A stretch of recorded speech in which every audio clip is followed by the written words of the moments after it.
Hey, welcome to the Healthful Woman podcast, the fastest growing podcast in women's health. Today's Monday, December 25th, 2023. For those of you celebrating, I hope you are having a wonderful Christmas. My guest today is Dr. Olivia Grubman, who is the third-year MFM Fellow at Mount Sinai West. Olivia is a terrific MFM and definitely could speak about any number of interesting topics. But today, she's going to be telling her own birth story. Olivia is going to discuss what it has been like struggling with infertility throughout her training to be an OBGYN and MFM specialist. Thanks, Olivia, for volunteering to tell your story. You're awesome. All right. Reminder for all of you listening on Apple or Spotify, it would be great if you could rate this podcast, preferably with 5 stars. Please do leave comments and suggestions. I do read all of them. Also, please email us any questions you might have for our mailbag podcast. We have a bunch coming up. To send in questions, you can either email us at hw@healthfulwoman.com or you can go to our website, www.healthfulwoman.com, and click on the link that says, send us your questions. Also, if you want to pre-order the awesome book that Emily Oster and I wrote called The Unexpected, we have a link on our website, so please do take a look at that. All right, one last big announcement. If you follow us on Instagram, and if you don't, you should, you may have seen that we dropped a little nugget last week about a concert on January 6th. As some of you may recall, when we had Lauren Turk on the podcast earlier this year, we mentioned that we are in a band together called Adult Band. Yes, snappy title. Well, we put on one show a year, and our next one is on January 6th in Teaneck, New Jersey. The concert is also a benefit for Leket, which is a great organization in Israel that provides food to those who need it. So, if you want to support a great cause and hear us play some rock for a few hours, come on by. To get tickets, you can Google Adult Band Teaneck, and you will probably find a link for it. It should be a great show. All right, thanks for listening. We will see you again next Monday on New Year's Day, 2024. Welcome to today's episode of Healthful Woman, a podcast designed to explore topics in women's health at all stages of life. I'm your host, Dr. Nathan Fox, an OBGYN and maternal fetal medicine specialist practicing in New York City. At Healthful Woman, I speak with leaders in the field to help you learn more about women's health, pregnancy, and wellness. Olivia, Dr. Grubman, welcome. Thank you for having me. Nice to have you on the podcast. This is exciting. I know. Yeah, we just started working together recently, and now we're podcasting together. It's exciting to be here. This is great. I think, who was it? Was it Rabarbra that suggested, or did you just volunteer? What happened? I don't even remember. I think he suggested. He asked me what I wanted to talk about, but didn't really give me an option of being on it. But I suggested the topic. Yeah, so it's nice to have you in studio and to talk about this. And we decided to pivot a little bit for two doctors. We're not going to talk about the medical side of something, but you're going to be telling your own story. Yeah. So that's pretty cool. So just to set the stage so our listeners know who you are, give us a little bit of background, like who you are, where you're from, open-ended question, any way you want to go with that. It's like an interview question. It is an interview question. So, tell me your 3 weaknesses. Yeah. So I grew up in New York City. I went to college at Union College in upstate New York. Mm-hmm. I didn't know I wanted to do medical school in college. I kind of was just exploring, taking random classes, figuring out what I wanted to do. Mm-hmm. I decided to go to medical school my last year of college. So I had to do a post-bac. So I moved back to the city, back home with my parents, what every parents love. And the parent side, it's great. Yeah, it's great for me to save money. I did some classes. I did some volunteer work at Sloan Kettering. And then I moved to Miami for medical school. I did a joint MD-MPH program, which is a unique program. There's not many in the country with the joint program. That's MD and MPH as a master's in public health. Yes. Thinking you would do research one day, or just trying to save the world, or just whatever? Trying to save the world. All right, good. Just to broaden how I think. All right. Think on a different level. That's just, thinking about one person, population based. All right. How'd that go? It was great. So I had the best time in medical school. I made amazing friends, and I found my husband. You found him just wandering around the state of Florida? We lived in the same building. Right. In medical school. Right. He's also a doctor. Yeah. It was really the only time I've ever lived outside of New York State. Uh-huh. So okay. Him too? He's from Florida, actually. Oh, okay. So Fantastic. yes, but we had to apply to big cities essentially to try and match in the same Right, city. So right. he's a urologist. Urology is if you're in a couple, in a part of a couple that both are in medicine, you can try and couples match, but urology is a separate match from OBGYN. Uh-huh. So it was a little tense applying to residency, but luckily we both ended up in New York City. Meaning, just so I understand, when you did the match, you had to match separately and hope that you ended up in the same city? So urology is on a different timeline than OB. So it's not even a option to try and pair together. How did you decide on OB? I never asked you this question. It's a very good question. I actually thought I wanted to do. This is a serious podcast. We're not throwing softballs at you. I didn't give you the questions in advance. You're in the hot seat. Yeah. I thought I wanted to do pediatrics going into medical school. And then when I was doing my OB rotation, I realized I was really excited to go in for a delivery in the middle of the night. And actually my husband's like, I think you're really into this, like being excited to get woken up in the middle of the night to go in for a delivery. You're right. Did that conclude with what the hell's wrong with you? Yeah. Totally. He's like, I'm picking a career so I don't have to go in the middle of the night. Yeah. And I never will sleep again. Yeah. So I just like the action, being on labor and delivery, like having the long-term relationships with patients, and really you're taking care of two patients. Right.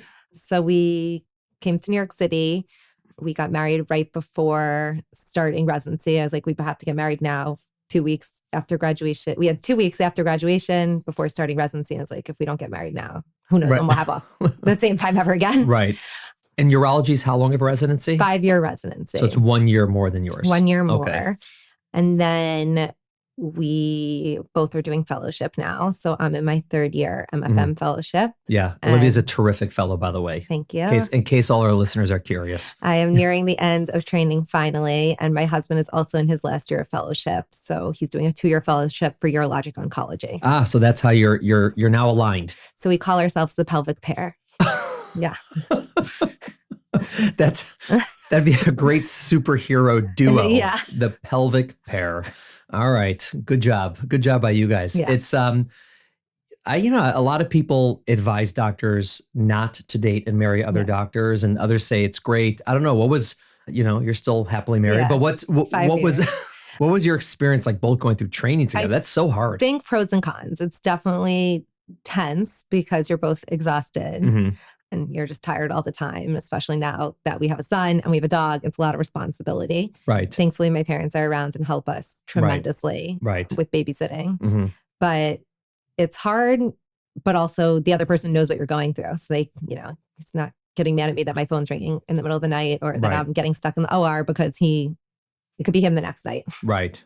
No, I think that's fair. And it's pretty crazy to think that you're almost done with your training. I can't believe it. Yeah. I feel so Yeah, old. no, yeah. Listen, I remember when I finished my training, we had sort of a graduation party. And if I think I'm correct, it was grade 23 or something like that. It's just crazy. Yeah.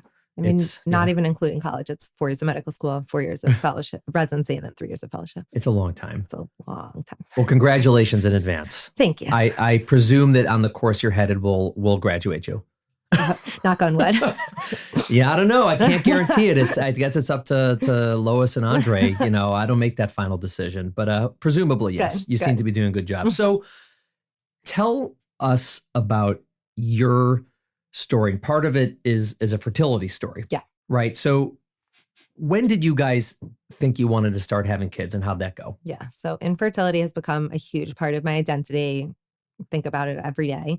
And I'm very open about it because I feel like if I'm an OB and if I can't talk about it as an OB, then I don't understand how other women will be able to. So I just want to help empower people to be open and to talk about it. And I'm an open book, and I always encourage people to ask me questions. So it was probably about 1 or 2 years into marriage that I'm delivering babies every day. I was like, let's get the show on the road. Right. I'm ready to start growing our family besides having our dog. You had the dog already. We had the dog. We got the dog in medical school our first year, which was a dangerous decision. We'd only been dating 6 months. I said, if anything happens, I'm getting the dog. All right. So my husband was a little more hesitant. None of his friends had kids yet. And we're residents. So how are we going to afford and how are we going to have time to take care of a kid? Right. But we're happy we started because it's been a long road. So we tried for 6 months, which for a young, healthy person really don't have to get a workup after 6 months, but I'm impatient. I'm an obese. So I was like, we're going to go to a doctor and see like what's up. So we started doing all the tests. He did a semen analysis, which annoyingly was perfect. I so wish this was your fault. Yeah. Yeah, right. We did saline sonogram, which looked normal. HSG, like my tubes were fine. No reason that we could pinpoint for infertility. So we did like ovulation induction and a couple of rounds of IUI and no luck. When I did letrozole with the ovulation induction and they were like, oh, your endometrial lining looks a little thin. Have you had any surgeries? No. I had an IUD, but I mean, we all have it's very common. That's not going to cause a thin lining, or it shouldn't. So there was really no reason for me to have a thin lining. So I had a hysteroscopy. It was fine. There was nothing there. So he said, okay, let's talk with my doctor about moving on to IVF, which initially I think it's a hard pill to swallow just because it's a big jump and a lot is involved in it. Yeah. But, we said we'd love more than one kid eventually. So, if we can bank some embryos and just set ourselves up for success, hopefully in the future, we'll do it. So we did an egg retrieval, and thankfully the doctor said my ovaries work a lot better than my uterus. So I got a lot of genetically tested normal embryos, and I did 2 transfers with those embryos the beginning of my 3rd year of residency, and they didn't work. And infertility is very, very time consuming. And I'm extremely lucky that my residency program, all the attendings, all my co-residents were very supportive. And my doctors were like, we know we have to get you in first thing in the morning. I would go like 6:30 before sign out in the morning on labor and delivery and before my OR cases started, and just try and get it out of the way in the morning. Or I'd go post call. I was gonna ask you about that. Sort of, were you, you said you're an open book. Were you an open book at the time? Did like all your co-residents know and everyone know like, hey, Olivia's trying to get pregnant and she's doing IVF? And was everyone sort of in the know? I've always been pretty open about it. For me, it just makes it easier for me to talk about it. Yeah. And it's really impossible to hide, because why would you be going to a doctor at 6:30 in the morning and having to miss, certain aspects of your day? Yeah. And I was going to ask about that, and also just logistically. Yeah, I would be like, crazy. Bringing my medication when I was doing the stimulation for IVF, like bring my medicine. If I'm working a 24-hour shift, bring my medicine, keep it in the fridge. Yeah. You have to do it at certain times. Be like, okay, got to run, do my injection in the bathroom, be right back. Right. Was, without naming names, was there anyone else in your program sort of similarly doing this, so that it was, I don't know, like a known thing? Like, we have, listen, that this happens. The people who are residents are usually at the age that they're trying to have kids, or frequently at that age. And so this definitely happens. Were there other people open about it at that time? Yeah. So she's still one of my best friends. Someone who's a year ahead of me in residency was also doing IVF at the same time. Sometimes we even went for monitoring appointments together, which was so fun. They were like, do you want different rooms? We were like, it's okay. We're obese. Like, we're best friends. We're okay in the same room. Thank you. So it should be back to back. You're ultrasound, you're ultrasound next. So that was helpful to have her. She actually got pregnant with her daughter on her first try. And our kids are still best friends. So that's nice. Yeah. That's sweet. Okay. So 2 failed transfers later, my doctor said, okay, time for you to use a surrogate. And I was like, okay, like that seemed to escalate fast. Right. And while I didn't want to put off finding a surrogate, I also didn't feel that I was ready to stop trying. So I made an appointment at another clinic at Cornell, which, throughout this whole process, I've been talking to friends, and they were like, oh, I'll put you in touch with my friends who've done IVF or had infertility treatment. And I heard about Dr. Reichman at Cornell. So I made an appointment with him probably like 6 weeks out, because it was so hard to get in with him. Yeah. I remember my mom came with me because, of course, my husband, Andrew, couldn't get up for residency. It's a lot. I basically went to all my appointments alone. Yeah. Not because he didn't want to be there, but because as a male in residency, it's really hard for him to get out. Yeah. So my mom came with me. Did his residency not know that they were going through this, or just like, he's not as open, but I think it's also like, too bad. What are you going to do? Sit and watch your wife get an ultrasound? Yeah. Yeah. Yeah. It's a little Neanderthalish. Yeah. But that's how medicine rolls. Right. Yeah. So, yeah. So my mom came with me. I was impressed with Dr. Reichman. He knew my whole story before I walked in. He said, I can't guarantee you that I can get you pregnant, but we can try. Right. And he put me in touch with 2 other people who had a thin lining and who had success stories. Meanwhile, my husband and I started trying to look into the surrogacy route. We spoke to a few people who had children via surrogacy, or they say, oh, I learned gestational carrier. Yeah. So we interviewed a bunch of agencies or met with a bunch of agencies to learn about them. You know, we learned about smaller agencies that might guarantee that you'll match sooner and might initially seem to cost less, but to us, a bigger organization seemed like a safer route, but there was about a year wait. And it's a huge financial burden. Yeah. So that heavily weighs on that. It's not a decision we make lightly. Yeah. But we said, okay, we will proceed with this. We'll put our name down. And if we get pregnant, then we get, like, we had to put down a deposit. We get half of that deposit back. Okay. So we went with Circle. It's one of the big agencies. Then with Dr. Reichman, I said, you know what? I want to just try something different. I had done 2 frozen embryo transfers. So let's try a fresh embryo transfer just because I want to try something different. And I was in my young 30s, so shouldn't be a reason to have anything genetically abnormal. And that was in February of 2020. Right. And for those who may not recall, February 2020 is 1 month before March of 2020. Yes, when the world was about to stop. Yeah, yeah. Just set the stage for those of our listeners who forgot that time. Yeah. Okay. Yeah, it was definitely an intense time. So I got pregnant with my fresh embryo transfer. And I remember I took a pregnancy test. I was on a 24-hour shift and I just like felt a little off. I think my blood test was the next day on Saturday and I was on a Friday 24-hour shift. And I just remember it's like, you just feel weird. So, and the day before I had taken a pregnancy test from the hospital, like one of the cheap ones, and it was negative. And I remember texting my husband, like, why do I even do this anymore? Like, what's the point? I just keep getting upset. And then I had like one of the first response, like, you know, a more expensive one from the drugstore. And it was positive. And I was like, I remember I was in like the 9th floor bathroom in the hospital. Like I know exactly where it was. And I texted my husband a picture and he's like, what is that? Like, what? We were like in shock. He was in the operating room. Like, dude, it's pee. You're a urologist. And I remember the friends who always came with me to my, you know, who was also doing IVF. She was in the operating room downstairs. And I remember exactly which hour she was in. And I like ran down to show her the positive pregnancy test. We're just like hugging and so excited. Right. Outside the OR. Because that's the first time you ever even had a positive pregnancy test. Were you, before you started with this fresh cycle, would you say you were optimistic, pessimistic, or just numb? I think a mixture. I think looking back, like I've gone through so much since then that I probably felt pessimistic, but I think I feel a lot more pessimistic now than I did then. But then it seemed like, oh, this is my 3rd transfer. Like, what are the odds this is going to work? Right. But I was optimistic switching doctors and he seemed optimistic, although he couldn't, you know, wasn't going to promise anything. And I had heard stories of success with him. Right. Right. And how frustrating was it that it was your field? Like, it's like this is what I do. And, you know, number one, just from an intellectual standpoint, that you know that there's no good explanation for this. And number two, and you can answer this separately, obviously, number two, seeing all these other patients of yours get pregnant, some of them who don't want to be pregnant are getting pregnant left and right. And you're just like, how painful is that?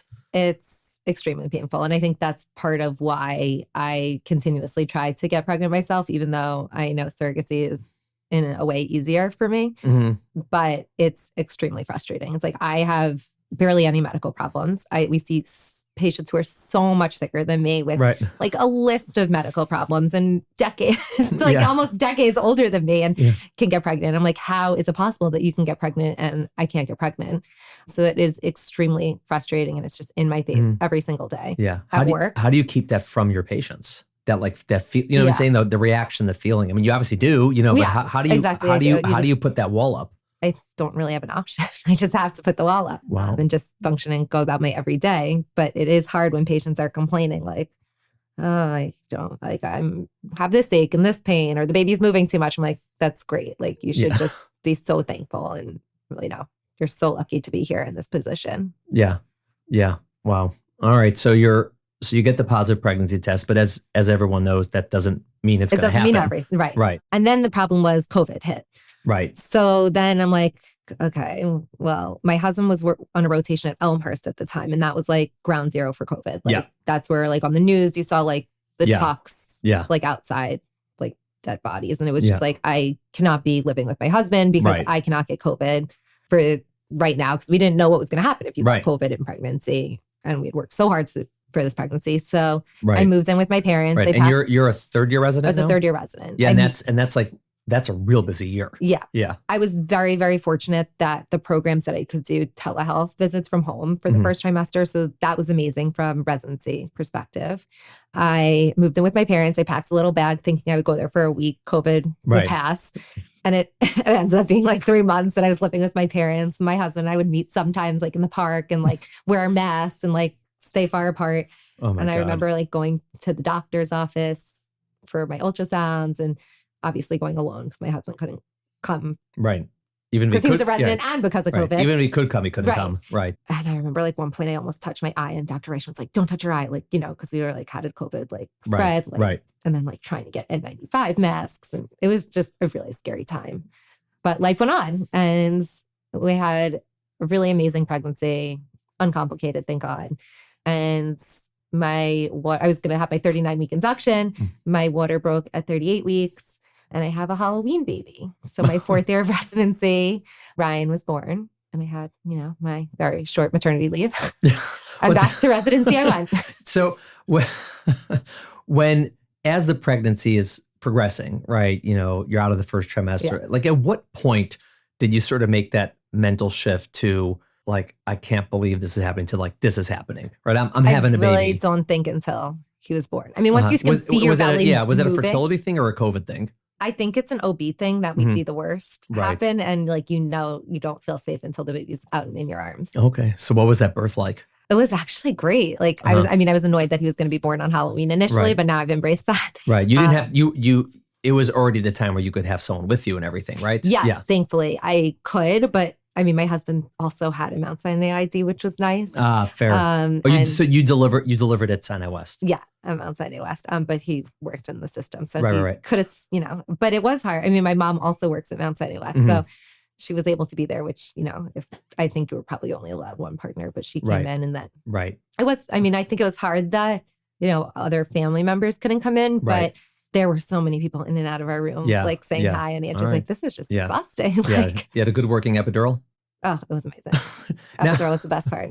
Now, I'm curious about your decision to deliver at the hospital where you were resident. And we've had other OBs on talk about this, and there's obviously pluses and minuses. How did you ultimately choose to say, like, you know what, again, everyone's going to see my business? Exactly. Well, I think going through infertility, you're like, you're getting ultrasounds like every other day for weeks at a time. And you're like, everyone's seeing my business anyway. Right. And as an OB, you're like, if like you see like so much, that's like, you don't remember like what I look like for someone else. Like, it's just, I don't know, part of business. Right. And my residency program director, Dr. Brusman, who's now the fellowship director, had been through it all with me. And she's like the second mom to me. So there was no doubt in my mind that she was going to deliver me. Wow. Okay. Listen, I think that's terrific. It's, some people want like anonymity when they're delivering. They don't want people to know who they are or to know like if something happens, or let's say you become start screaming out crazy things during labor. They don't want to work with you the next day. And others are like, no, I want the nurses that I know and the doctors that I know and the anesthesiologists that I know. And I want to feel familiar and get some special treatment even potentially. So, I mean, and all my co-residents like were on the journey with me. So like, they were all so excited. That's I would great. have loved any of them to help. That's great. Yeah. So when did you ultimately go back to work? It was Christmas Eve. Yeah. I went back. Okay. So it's a few weeks. Yeah. Almost 8 weeks, I think. Okay. That's, that's better than some, I would say. Better than some. I mean, my husband had maybe a week off. So Yeah. I've been there. So, okay. So he's born, fertility cured, right? Yes. All right. Done. So tell me about moving forward from there. So of course I'm like, I'm never going to use birth control again. Right. That's ridiculous. I hated breastfeeding. So I breastfed for about a month. This is like something I did not have a good experience breastfeeding, which is another story. But my husband's like, maybe your body just doesn't respond to hormones and that's why you can't breastfeed and that's why you're infertile, because I never produced enough. And I was like, okay, let's calm down a little bit, Andrew. Anyway, so getting regular periods for a year, not getting pregnant. not using birth control. Okay. So he turns a year and I'm like, okay, let's just go back because we don't know how long it's going to take. So we went back to Dr. Reichman. Okay. Did an ultrasound, did blood work. Everything looks fine. He said, come back with your next period and we'll do a saline sonogram to make sure your uterus looks good before we do another transfer. Right. Because you had embryos. We had a lot of embryos, thankfully. So then we had embryos from our first batch. That was before our first ever transfer. And then from Ryan's batch, Right. I call it the February 2020 Right. batch. So he had a bunch of frozen embryos, thankfully genetically tested and normal. So I get my period and I call them and I said, okay, I'm ready to do my saline sonogram. And I go there and they make you do a urine pregnancy test when you get there. So I'm like standing there naked looking at the urine pregnancy test. I'm like, that's positive. I'm like, how am I an OBGYN? I didn't know I was pregnant. Like, this is so embarrassing. And then like, I'm standing there naked and he knocks and he's like, oh, do you need more time? I'm like, Dr. Reichman, look. And he's like, what? And the nurse, I know that all the nurses there very well at this point. And they're like, oh my God, like you're pregnant. Right. He's like, wait, how am I going to bill you for all this? Yeah. No, I'm just kidding. Awkward. That's a joke. Yeah. And I send Andrew a picture and he's like, is that a COVID test? You have COVID? And I'm like, do you remember where I was this morning? I'm going at Dr. Reichman's office. And I'm like, okay, should we do an ultrasound? He's like, yeah, but I can tell there's going to be something there. Like, that's the strongest positive. So we look and there's a yolk sac and I'm all excited. And oh, you're like legitimately pregnant and didn't know about it. Yeah, I was like about 5 weeks, I guess. There wasn't a heartbeat or anything yet, but I was pregnant. Right. So I remember I called FaceTime Dr. Brustman when I was leaving, like with the picture.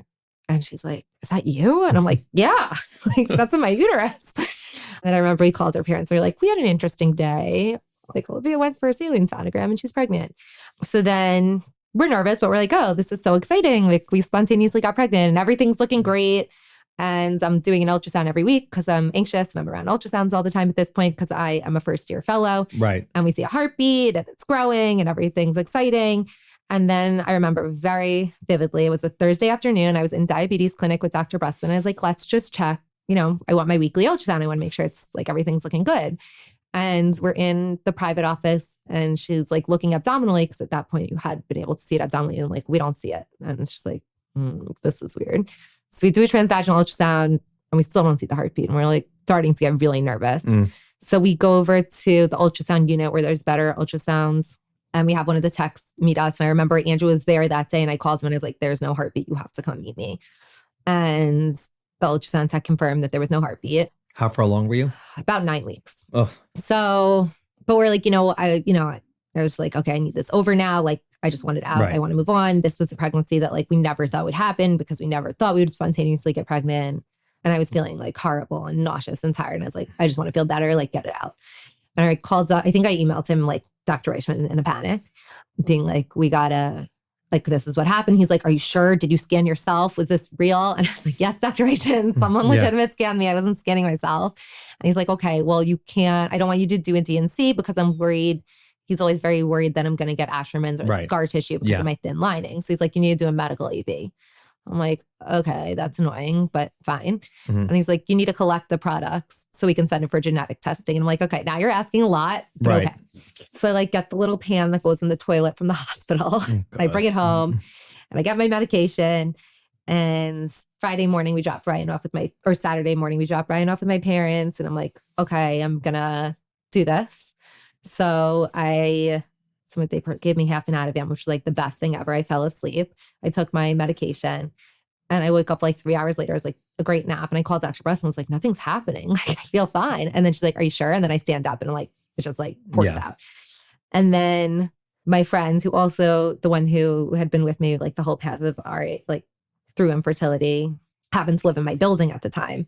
So my husband's like hiding in our apartment and my friends and I are like going through my products of conception in our bathroom, like trying to make sure we like got it. And we did. And then I kept it in my fridge until Monday, which my husband just like the whole thing was a very weird situation, but I'm very thankful I did it because it was genetically abnormal. So that made me feel better that there was a reason for it. Then I go back for my saline sonogram and my beta HCG isn't going down. Something he realized, he did an ultrasound maybe a week after and he's like, just to make sure that it was all out. And it wasn't. So I'm like, oh, of course, anything that can go wrong for me is going to go wrong. So I have retained products of conception. So he doesn't want to do a blind DNC because, again, he's worried about Asherman. Right. So he's like, we have to remove this hysteroscopically.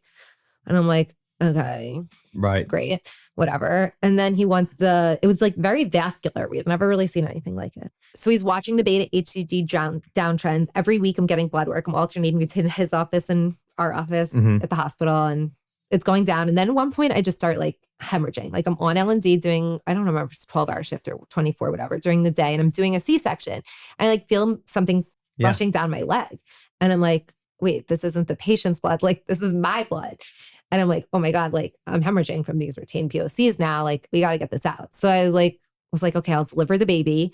And then I just remember like looking up and it's like, I need someone to scrub me out. Like I need to go to the bathroom. And it's Saturday, it was a weekend. And I like called the resident and I was like, I need you to bring me like the underwear from the patient's underwear, a patient pad, and a new pair of scrubs. And I finished my shift and I was emailing him and he was like, okay, we'll move, we'll get the surgery going. So I had it like later that week, the hysteroscopy. And then I got to walk around with a Foley balloon for 10 days to try and prevent in my uterus to try and prevent Asherman's, which I was really worried about. And I thought it'd be extremely uncomfortable, but it wasn't at all. Okay. So then that's over. So that was, I guess, June of my first year of fellowship. So I'm finishing up my first year of fellowship, starting my second year. And I'm like, all right, I'm ready to go.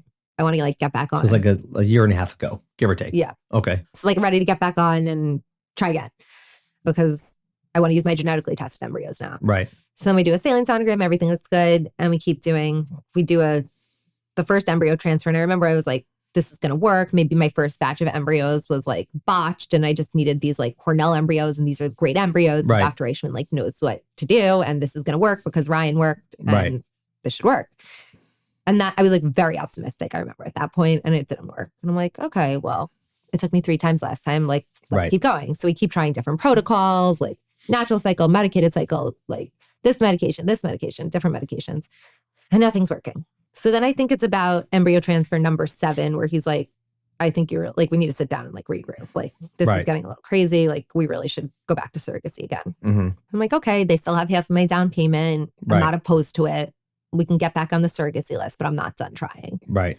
And at that point, I think we agreed. He said, if you could match with a gestational carrier tomorrow and it was $15, like it's a no brainer because Sure. It's a much easier decision. Right. And I was like, I 100% agree with that. It's, I'm nauseous. I'm tired during pregnancy. Like it's not like I have this burning desire to carry my own child. It's just the financial aspect of it is huge. And I think someone like trusting someone else. Yeah. Trusting another OBGYN that I don't know is going to be extremely hard for me. Yeah. Because my gestation. So you're saying trusting the doctor more than trusting the carrier. I trust I feel like the carriers are so well screened and, I have to match with them and we have to get along, but like not knowing who their doctor is and they could be anywhere in the United States. And like, I know nothing about them. Like I can't say, hey, Dr. Fox, do you know this person? Because they could be like in the middle of like, in Texas, anywhere. We might not know them.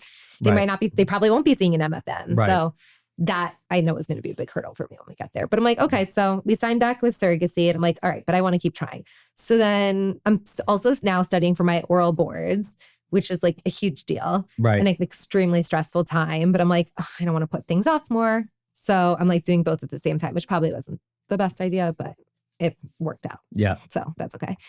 So I'm like, Dr. Reichman, let's try another fresh transfer because that's how we had Ryan. And although it is scary that I could have a genetically abnormal embryo, I guess I was 33 at the time, like, let's just try because that's how we got Ryan. So he's not happy, but he like begrudgingly proceeds. And we do another fresh transfer and it doesn't work. But now we have a lot more embryos. We got 14 from that cycle. So at this point, we have like over 20 genetically tested normal embryos, which is like unreal. Yeah. And that's part of the reason why he lets me keep going because we do have a lot of embryos. If we didn't, we'd have to use them more sparingly. So then I keep begging him to try. And I'm like, I'm not like, I know the risks. I know, but I want to keep trying and we're not matching with the surrogate anytime soon. So let's go. So then embryo transfer number 10 happens on Good Friday last year. So ending my second year of fellowship. And I remember I was in the ultrasound unit and I like go back and forth if I test before, if I don't test before. I think at that point it was like, it's probably not going to work. I'm not going to test again. Like, what's the point? And I remember he called me. Usually his nurse calls me and he called and he was like, you're pregnant. And I was like, what? Like, seriously? Like, I didn't really believe him because Right. So many I don't times know. it Yeah, happens. so many times it happened. And I was like, and we picked a boy from Ryan's batch because I had like transferred a few girl embryos. And then I was like, I don't care. Just do whatever you want. Right. I've gone back and forth. But this was the first time we'd used a boy from Ryan's batch. And I was like, maybe it's like Right. the boy. Like, this is like the good voodoo, like good juju. Yeah. Exactly. So I'm like, yes, this is great. But then, of course, we had the 9-week loss previously. So I'm like, Right. like hopeful, but nervous. And of course. you're scarred.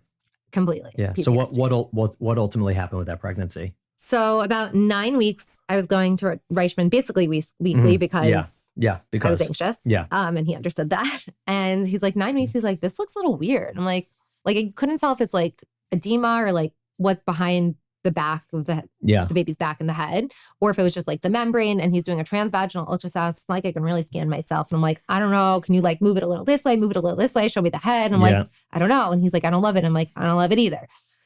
So then I'm like in a panic mode, and I'm like, I'm running to our ultrasound unit at Mount Sinai West. I call my husband, like, you need to just like drop what you're doing. And he was on a research last year, so he was pretty flexible. I was like, you need to just drop what you're doing and meet me at the ultrasound unit. And of course, like, we're so invested in this pregnancy that, I mean, he came. It wasn't like a question. And everyone there is like, this is early. Like, we don't know, like, it's hard to say. And it didn't look super abnormal at that point. We were like, it's early. We don't know. So that was maybe early in the week. And then I remembered I looked Friday at the end of that week and it looked okay. And then I think the following Wednesday, I was like obsessively scanning myself. It looked bad. And I remember my parents are away because I'm very close to my parents. Like, I would, tell them everything. And I was like, this just does not look good. Like, there's edema everywhere. Right. That's fluid around the embryo. Yeah. And at this point I had my, it was genetically tested, but I also had my NIPT, and that came back normal. And then I'm like, okay, well, we should do a CBS. But then I'm also like, what's the point? Because I know how this is going to turn out and I need to just terminate. And I just remember I was like, do I do the CBS? What's the point? Like, going back and forth. We decided to, because we decided if the baby died before we got to the termination, that we, would want like the best cells possible. So I had a CBS. For testing. Right. Yeah. So I had a CBS Thursday of that week. And I just, every time I sat down for the ultrasound, I was like, please just be no heartbeat. Please just be no heartbeat. Because I didn't want it to like make the decision. I just wanted it to be made for me. And then the termination was scheduled for the Tuesday the next week. And I remember I just told my parents when they got back from their trip. And my mom was like, are you serious? Like, how are you saying with this with such a straight face? And I think I just like was numb. And I had like, couldn't even like show emotions at that point. I was like, this is what it is. Like, it's done. And at that point, our son like was 2, over 2. So he was like talking and like understood, like, we kept being like, oh, here's the embryo. Like, this is your baby brother, whatever. And so like, he was telling people like, oh, there's a baby in my mom's belly. And like, so that was rough. But then I remember Monday, I was like, okay, let's just look. And I was still alive and it looked horrible. And we were like, okay, well, we have to do this. So we went back to Beth Israel Family Planning, where I had done my rotation. I knew everyone, and they were just like, I'm sorry. And like, it sucks being on the other side. And after that, was rough for a while. I posted on a fertility group that I'm part of. I'm like, has anyone been through this? Like, an IVF pregnancy that I've worked so hard to get to, and you have to terminate for a medical reason. And I spoke to someone who went through something similar, although she lived in Texas and had to go to Colorado. I was like, I was so lucky to live in New York. And just talking to someone who's been through it, who understands, like, it gets easier. And now. What are you guys doing now? Oh, to make that, not even after that. So then he does an SIS after my DNC. And then, of course, I have retained products again. So then I have a hysteroscopy. It was July of this year. And then I have my Foley balloon again. Oh, God. So now Dr. Reichman is like, no, we're done. And I'm like, no, we're not. We're not done, Dr. Reichman. I'm like, I want to do it again. Because now I know I can get pregnant. It's even more frustrating. Although he's like, well, maybe there was like your placenta wasn't working properly because of your thin lining. Right. So I don't know. But I know it can happen, which makes me want to do it more. But now I'm just taking a break because I'm just enjoying life. How do you, I mean, listen, it's obviously you have a beautiful, wonderful son, but you also have so much heartache, you know, over the past, 3+ years going through all this. Yeah. How do you stay so positive and so chipper? I mean, like you're, you know what I mean? Like you're talking about all these attempts, and each one is a heartbreak, but you're going to work every day. You're taking care of people. Like you said, it's a very, very difficult situation to sort of see them all pregnant, and you're at least from my observation, you're not continually depressed. I mean, you see, you have a really positive, attitude and outlook. How do you do that? I think a lot of it I should attribute to my son, because you just have to keep going. Like if you have a bad appointment or like I have a termination, like I can't be upset and, crying all night when he's there. Right. Like you just have to kind of flip the switch around him and like pretend everything's fine. Right. Because you don't want him to see you upset. You don't want to, make him upset. Right. So you just keep going. And I think at this point, like my husband and I, like we're lucky to just have a normal health, a healthy child. Because both of us see horrible things happen. So we're like, should we even like push the limits and like try to have another kid when like we see so many bad things happen in pregnancy and even when kids are born. Right. But we really want to give him a sibling, which is like the only reason I think we're going to keep going. Right. But I think we really just keep going like for Ryan, and that's what keeps us so upbeat. And as time like gets further and further out from that event, it's definitely like easier to live like a day-to-day life. Initially after, it was like all I could think about and just consumed me. And it was hard, like in certain situations when I saw an ultrasound that looked like our baby had lots, like to not get upset by that. But now I think it just helps me, understand what patients are going through more and counsel them. Like, I'm pretty obviously very open about everything. So like, I understand what they're going through. I can share that with them. I know what it's like to have a CBS and go through like the emotions of not knowing and what the outcome is going to be. Yeah. I was going to ask you, a lot of what I was asking you is how does your experience affect you, like your own emotions? But I was going to ask you, how has this made you different as a doctor, taking care of women under maybe not the exact same circumstances, but certainly the same themes and the same sort of, motifs come up, in counseling and different situations? I mean, I kind of read the room. I don't want to make a patient uncomfortable by telling them what I've been through and like put it on, like make it about me.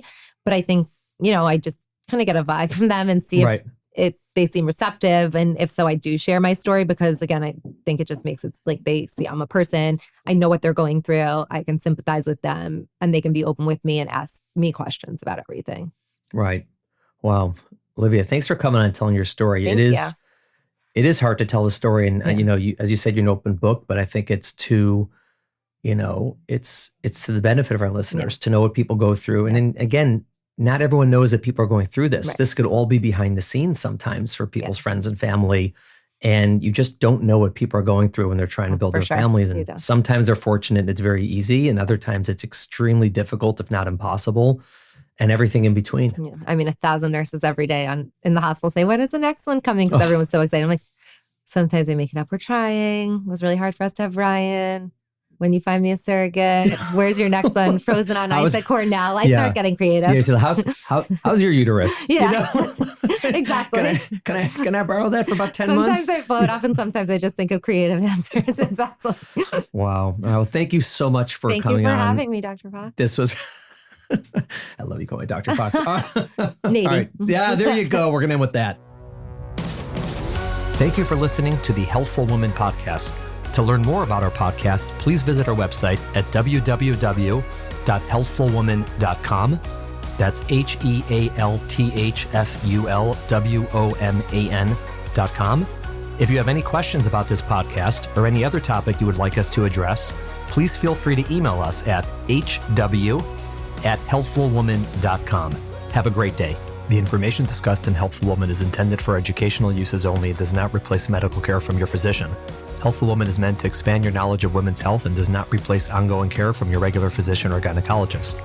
We encourage you to speak with your doctor about specific diagnoses and treatment options for an effective treatment plan.